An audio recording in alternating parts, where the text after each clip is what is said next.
3/4 society wind up ചെയ്യുന്നതിന് വേണ്ടിയിട്ട് താല്പര്യപ്പെടുകയാണെങ്കിൽ എന്ത് ചെയ്യാം, രജിസ്ട്രാർ എന്ത് ചെയ്യും, സൊസൈറ്റി വൈൻഡ് അപ്പ് ചെയ്യുവാനായിട്ടുള്ള ഓർഡർ ഇടും.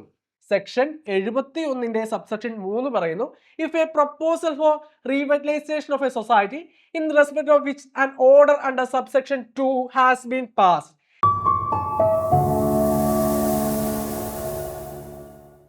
Hi all, welcome to CC bank. ഞാൻ ചിക്കുമോൻ ഫിലിപ്പ്. അപ്പോൾ നമുക്ക് CACB എക്സാമിന് എപ്പോഴും ഇൻട്രസ്റ്റ് ആയിട്ടുള്ളത്, കോപ്പറേറ്റീവ് ലോയിൽ CACBക്ക് ഇൻട്രസ്റ്റ് ആയിട്ടുള്ള ഏരിയ ആണ് വൈൻഡിങ് അപ്പ് എന്ന് പറയുന്നത്. നമ്മുടെ സെക്ഷൻ 71 നമ്മൾ വൈൻഡിങ് അപ്പ് പ്രൊസീഡിങ്സുമായി ബന്ധപ്പെട്ടാണ്. അപ്പോൾ നമ്മൾ ഇന്നത്തെ ഒരു ക്ലാസ്സിൽ ഡിസ്കസ് ചെയ്യുന്നത് വൈൻഡിങ് അപ്പിനെ കുറിച്ചാണ്. അപ്പോൾ നിങ്ങൾ എന്ത് ചെയ്യുക, നിങ്ങളുടെ ഈ ഒരു വീഡിയോ നിങ്ങളുടെ CACB എക്സാമിന് പ്രിപ്പയർ ചെയ്യുന്ന ഫ്രണ്ട്സിലേക്ക് കൂടി ഷെയർ ചെയ്യുക. അതുപോലെ ഈ ഒരു വീഡിയോ സ്കിപ്പ് ചെയ്യാതെ കാണുക. അപ്പോൾ നമുക്ക് ക്ലാസ്സിലേക്ക് പോകാം. നമ്മളിന്ന് ഡിസ്കസ് ചെയ്യുന്നത് winding up and dissolution of cooperative societies. എങ്ങനെയാണ് ഒരു കോപ്പറേറ്റീവ് സൊസൈറ്റി വൈൻഡ് അപ്പ് ചെയ്യുന്നത് അല്ലെങ്കിൽ ഡിസോൾവ് ചെയ്യുന്നത് എന്നാണ് നമ്മൾ നോക്കുന്നത്. അപ്പോൾ section 71 winding up of society subsection 1 പറയുന്നു, if the registrar after an inquiry has been held under section 65 or an inspection has been made under section 66 or on receipt of an application made by not less than 3/4 of the members of the society is of opinion that the society ought to be wound up. എന്താണ്, ഏതൊക്കെ കേസിലാണ് registrar എന്ത് ചെയ്യുന്നത്, winding അപ്പിന് order ഇടുന്നത് എന്നാണ് നമ്മൾ ആദ്യം നോക്കുന്നത്. ഏറ്റവും ആദ്യം നമ്മൾ നോക്കുന്നത് സെക്ഷൻ 65 പ്രകാരം ഇൻക്വയറി നടത്തി, അതുപോലെ അല്ല എങ്കിൽ സെക്ഷൻ 66 പ്രകാരം ഇൻസ്പെക്ഷൻ നടത്തി കഴിഞ്ഞപ്പോൾ നമുക്ക് സൊസൈറ്റി വൈൻഡ് അപ്പ് ചെയ്യുന്നതാണ് നല്ലത് എന്ന് ബോധ്യപ്പെട്ടു. അല്ല എങ്കിൽ മെമ്പേഴ്സ് എത്രയാണ് പറയുന്നത്, not less than 3/4 of the members, ആകെ സൊസൈറ്റിയിലെ മെമ്പേഴ്സിലെ 3/4 സൊസൈറ്റി വൈൻഡ് അപ്പ് ചെയ്യുന്നതിന് വേണ്ടിയിട്ട് താല്പര്യപ്പെടുകയാണെങ്കിൽ എന്ത് ചെയ്യാം, രജിസ്ട്രാർ എന്ത് ചെയ്യും, സൊസൈറ്റി വൈൻഡ് അപ്പ് ചെയ്യുവാനായിട്ടുള്ള ഓർഡർ ഇടും. ഇനി he may after giving the society an opportunity of making its representation and in consultation with the financing bank to which the society is affiliated and the circle cooperative union by order in writing direct it to B wound up. അപ്പോൾ ഞാൻ ആദ്യം പറഞ്ഞു എന്താണ് winding അപ്പിന് order ഇടുമെന്ന് പറഞ്ഞു അല്ലേ. എന്നാൽ winding അപ്പിന് order ഇടുന്നതിന് മുൻപ് ചെറിയ കുറച്ച് കാര്യങ്ങൾ കൂടി എന്ത് ചെയ്യും, രജിസ്ട്രാർ ചെയ്യും. എന്താണ്, ഒന്ന്, ആ വൈൻഡ് അപ്പ് ചെയ്യാനായിട്ട് പോകുന്ന ആ സൊസൈറ്റിക്ക് എന്താണ് പറയാനുള്ളത്, അല്ലെങ്കിൽ ആ സൊസൈറ്റിയുടെ ഒപ്പീനിയൻ എന്താണ് എന്ന് കേൾക്കും. അതാണ് ആദ്യം പറയുന്നത്. ആ സൊസൈറ്റിക്ക് എന്ത് ചെയ്യും, ഒരു അവസരം കൊടുക്കും, opportunity to making its representation. അവർക്ക് പറയാനുള്ള ഭാഗം നമ്മൾ കേൾക്കുന്നു.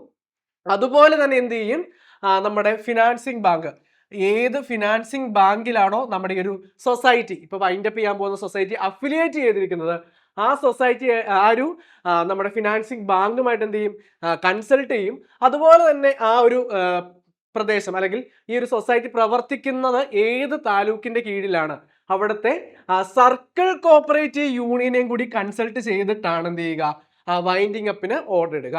അപ്പം സെക്ഷൻ 71 വൈൻഡിങ് അപ്പ് ആണ്. എന്താണ് പറയുന്നത്, ഒന്ന് ഇൻക്വയറി നടത്തി അല്ലെങ്കിൽ എന്താണ് ഇൻസ്പെക്ഷൻ നടത്തി, അല്ലെങ്കിൽ 3/4 of the members society wind up ചെയ്യാൻ വേണ്ടിയിട്ട് റിക്വസ്റ്റ് കൊടുത്തു കഴിഞ്ഞാൽ രജിസ്ട്രാർ എന്ത് ചെയ്യും, സൊസൈറ്റിക്ക് എന്താണ് പറയാനുള്ളത് കേൾക്കും.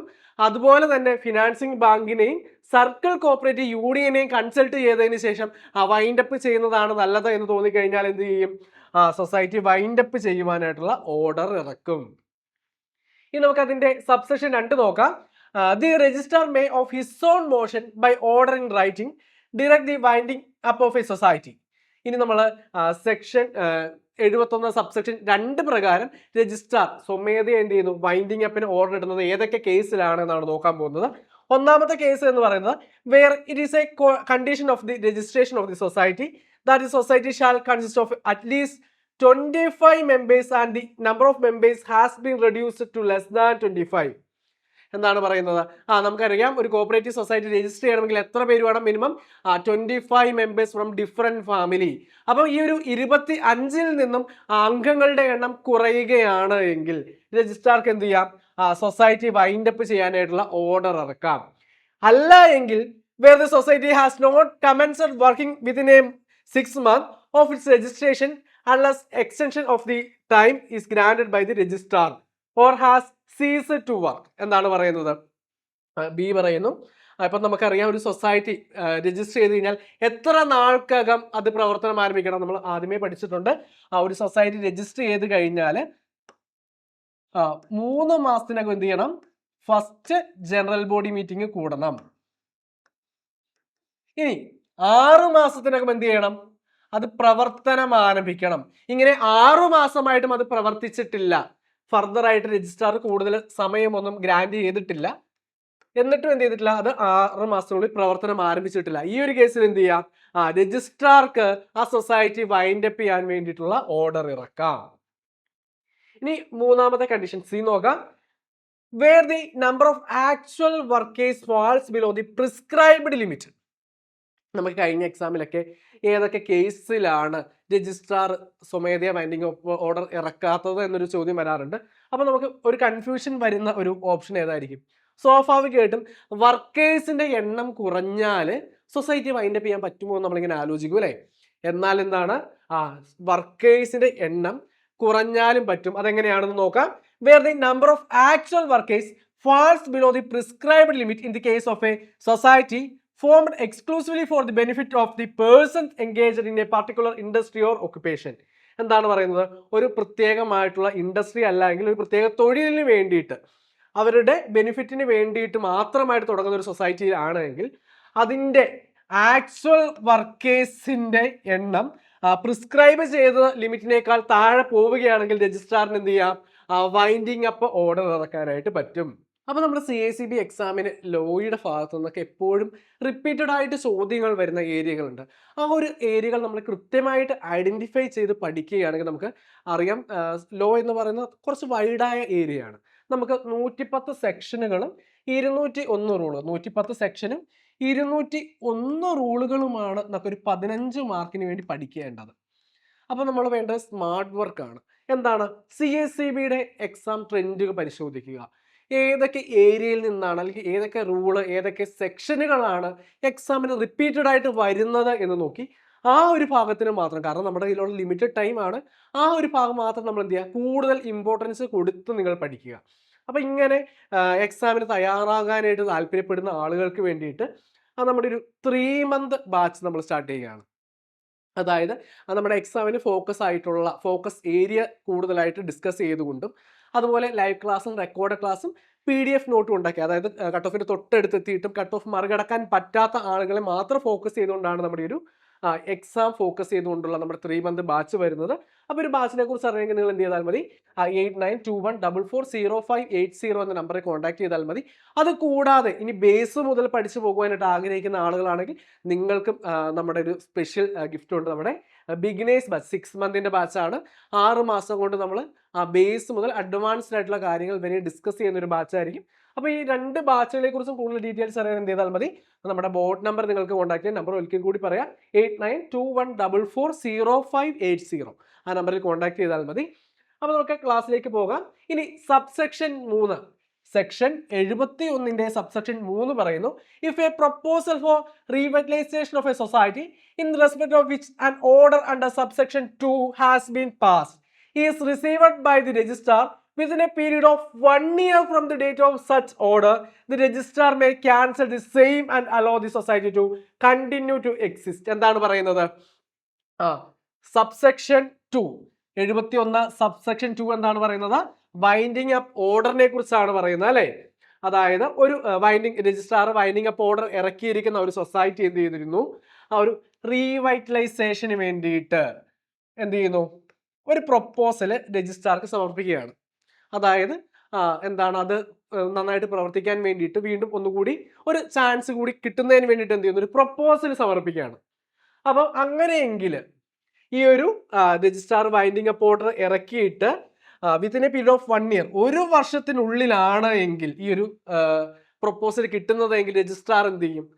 നമ്മുടെ സബ്സെക്ഷൻ 2ൽ നൽകിയിരിക്കുന്നത് സബ്സെക്ഷൻ 2 പ്രകാരം ഇഷ്യൂ ചെയ്ത വൈൻഡിങ് അപ്പ് ഓർഡർ ക്യാൻസൽ ചെയ്തുകൊണ്ട് ആ ഒരു സൊസൈറ്റിനെ പ്രവർത്തിക്കുവാനായിട്ട് അനുവദിക്കും. എന്താണ് പറയുന്നത്? ആ സബ്സെക്ഷൻ 3 പറയുന്നത് സബ്സെക്ഷൻ 2 പ്രകാരം രജിസ്ട്രാർ ഇറക്കിയിരിക്കുന്ന വൈൻഡിങ് അപ്പ് ഓർഡർ എങ്ങനെയാണ് ക്യാൻസൽ ചെയ്യുന്നത്? അതായത് വൈൻഡിങ് അപ്പ് ഓർഡർ ഇറക്കി 1 വർഷത്തിനകം ആ സൊസൈറ്റി എന്ത് ചെയ്യുന്നു, റീവൈറ്റലൈസേഷന് വേണ്ടിയുള്ള പ്രൊപ്പോസൽ സമർപ്പിക്കുകയാണെങ്കിൽ എന്ത് ചെയ്യും, ആ ഒരു ബൈൻഡിംഗ് അപ്പ് ഓർഡറെ ക്യാൻസൽ ചെയ്തുകൊണ്ട് സൊസൈറ്റിക്ക് പ്രവർത്തിക്കുവാനായിട്ടുള്ള അവസരം നൽകും. ഇനി നമുക്ക് നോക്കാം, provided that this subsection shall not apply in the case of a society which does not commence functioning within a period of 6 months from the date of registration. എന്താണ് പറയുന്നത്, ഇങ്ങനെയൊക്കെ പറഞ്ഞാൽ പോലും ഒരു സൊസൈറ്റി രജിസ്റ്റർ ചെയ്തിട്ട് 6 മാസത്തിനകം പ്രവർത്തനം ആരംഭിക്കണം എന്ന് പറയുന്നുണ്ട്. എന്നിട്ട് ഈ ഒരു 6 മാസമായിട്ടും പ്രവർത്തിക്കാത്ത സൊസൈറ്റിക്ക് എന്ത് കിട്ടില്ല, ഈ ഒരു സബ്സെക്ഷൻ 3 പ്രകാരമുള്ള റീവൈറ്റലൈസേഷന്റെ പ്രൊപ്പോസൽ പ്രകാരം ബൈൻഡിംഗ് അപ്പ് ഓർഡർ ക്യാൻസൽ ചെയ്ത് കിട്ടത്തില്ല. The liquidator shall complete the winding up proceedings within a period of 2 years from the date of his appointment under subsection 1 of section 72. എന്താണ് ഇത്, നമ്മൾ അഡീഷണൽ ആയിട്ട് നമ്മൾ CSEB എക്സാമിന് റിപ്പീറ്റഡ് ആയിട്ട് വരുന്ന ഒരു ചോദ്യമാണ് സെക്ഷൻ 72 നിന്നും അല്ലെ. എന്താണ്, ലിക്വിഡേറ്ററിനെ അപ്പോയിന്റ് ചെയ്തിട്ട് 2 വർഷത്തിനുള്ളിൽ എന്ത് ചെയ്യണം, വൈൻഡിങ് അപ്പ് പ്രൊസീഡിങ്സ് കംപ്ലീറ്റ് ചെയ്യണം. ഇനി 2 വർഷം കൊണ്ട്, അതായത് ലിക്വിഡേറ്ററിന്റെ കാരണത്താൽ അല്ലാതെ വൈൻഡിംഗ് അപ്പ് പ്രൊസീഡിങ്സിന് എന്തെങ്കിലും ഡിലേ വന്നിട്ടുണ്ടെങ്കിൽ ഫർദർ ആയിട്ടൊരു 1 ഇയർ കൂടി ഗ്രാൻഡ് ചെയ്യും. അപ്പോൾ നമ്മൾ ഇന്നത്തെ ക്ലാസ്സിൽ ഡീറ്റെയിൽ ആയിട്ട് നമ്മുടെ ലിക്വിഡേഷനുമായി ബന്ധപ്പെട്ടുള്ള കുറച്ച് സെക്ഷനുകളും സബ് സെക്ഷനുകളും മാത്രമാണ് നോക്കിയത്. അപ്പം നമുക്ക് നമ്മുടെ കൂടുതൽ ഡീറ്റെയിൽഡ് ക്ലാസ്സുകളുമായിട്ട് നമ്മൾ എത്തുന്നതാണ്. അപ്പം നിങ്ങൾക്ക് ഇനി ഏത് ടോപ്പിക്കിൽ നിന്നുമുള്ള ക്ലാസ്സുകളാണ് വേണ്ടത് എന്ന് നിങ്ങൾ കമൻറ്റ് ബോക്സിൽ രേഖപ്പെടുത്തുകയാണെങ്കിൽ അതിൻ്റെ ക്ലാസ്സുമായിട്ട് നമ്മൾ എത്തുന്നതായിരിക്കും. അപ്പം നമ്മളെ സംബന്ധിച്ച് ഇത്തിരി ടഫായിട്ടുള്ള സബ്ജക്റ്റ് എന്ന് പറയുന്നത് GK, ഇംഗ്ലീഷ്, മാത്സ് തന്നെയാണ്. അപ്പം ഈ ഒരു ഏരിയയാണ് നമ്മുടെ റാങ്ക് മേക്കിംഗ് ആയിട്ടുള്ളത്. അപ്പോൾ ഇവിടെ കൂടുതൽ മാർക്ക് സ്കോർ ചെയ്യുന്നതിന് വേണ്ടിയിട്ട് നിങ്ങളെ സഹായിക്കാനായിട്ട് CC ലേണിംഗ് ആപ്പ് ഉണ്ട്. അതുമാത്രമല്ല നമ്മുടെ സബ്ജക്റ്റിനും ഏറ്റവും ബെസ്റ്റ് ഓപ്ഷനാണ് CC ലേണിംഗ് ആപ്പ് എന്ന് പറയുന്നത്. അപ്പോൾ നിങ്ങൾ എന്ത് ചെയ്യുക, നമ്മുടെ ഈ ഒരു CC ലേണിംഗ് ആപ്പ് പ്ലേ സ്റ്റോറിലും ആപ്പ് സ്റ്റോറിലും അവൈലബിൾ ആണ്. നിങ്ങളൊന്ന് ഡൗൺലോഡ് ചെയ്യുക. അതിനകത്ത് നമ്മൾ daily current affairs, weekly quiz, അങ്ങനെ ഒരുപാട് കാര്യങ്ങൾ നമ്മൾ ചെയ്യുന്നുണ്ട്. അത് ഉറപ്പായിട്ടും നിങ്ങളുടെ മാർക്ക് കൂടുന്നതിന് വേണ്ടിയിട്ട് നിങ്ങൾ ഹെൽപ്പ് ചെയ്യും. അതുപോലെ ഞാൻ പറഞ്ഞു, CSEB മാത്രമല്ല PSC ആയിക്കൊള്ളട്ടെ, ദേവസ്വം ബോർഡ് ആയിക്കോട്ടെ, കേറ്ററ്റ്, സെറ്റ്, നെറ്റ്, ഏത് എക്സാമിനാണ് നിങ്ങൾ തയ്യാറെടുക്കുന്നതെങ്കിലും അതിന് ഒരൊറ്റ സൊല്യൂഷനാണ് നമ്മുടെ CC ലേണിംഗ് ആപ്പ് എന്ന് പറയുന്നത്. അപ്പോൾ നിങ്ങൾ എന്ത് ചെയ്യുക, ഒട്ടും സമയം കളയാതെ നമ്മുടെ ഒരു ആപ്പ് ഡൗൺലോഡ് ചെയ്യുക. അപ്പോൾ നമ്മുടെ വീഡിയോ നിങ്ങൾ ആദ്യമായിട്ടാണ് കാണുന്നതെങ്കിൽ നമ്മുടെ ചാനൽ സബ്സ്ക്രൈബ് ചെയ്തേക്കുക.